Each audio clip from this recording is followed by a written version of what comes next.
రామ్ చరణ్ హీరోగా శంకర్ దర్శకత్వంలో తెరకెక్కిన చిత్రం గేమ్ చేంజర్.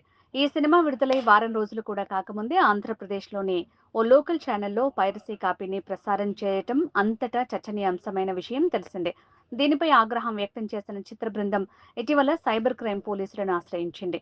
ఈ మేరకు కేసు నమోదు చేసుకున్న గాజువాక పోలీసులు దర్యాప్తు జరిపి తాజాగా ఆ ఛానల్ నిర్వాహకులను అరెస్టు చేశారు. సైబర్ క్లూస్ టీమ్ టీవీ ఛానల్పై దాడి చేసి సామాగ్రిని స్వాధీనం చేసుకున్నారు. గేమ్ చేంజర్ చిత్రాన్ని తమ ప్రాంతంలోని లోకల్ ఛానల్లో ప్రసారం చేస్తున్నారని పేర్కొంటూ ఇటీవల ఒక నెటిజన్ సోషల్ మీడియా వేదికగా పోస్ట్ పెట్టాడు. దీనికి సంబంధించిన స్క్రీన్ షాట్ ని కూడా షేర్ చేశాడు. దీనిపై సినీ ప్రముఖులు, సినీ ప్రియులు ఆగ్రహం వ్యక్తం చేశారు. సినిమా వెనుక కొన్ని వేల మంది శ్రమ దాగి ఉందంటున్నారు. పైరసీ కాపీని ప్రదర్శించడం మంచి పద్ధతి కాదని, దీనివల్ల ఎంతో మంది నష్టపోతున్నారని ఆందోళన వ్యక్తం చేశారు. దీనిపై కేసు నమోదు చేసిన సైబర్ క్రైమ్ పోలీసులు దర్యాప్తు ప్రారంభించారు. అలాగే సోషల్ మీడియా వేదికగా సినిమాపై నెగటివిటీని సృష్టిస్తున్న కొన్ని ఖాతాలపైన గేమ్ చేంజర్ టీం కంప్లైంట్ ఇచ్చింది.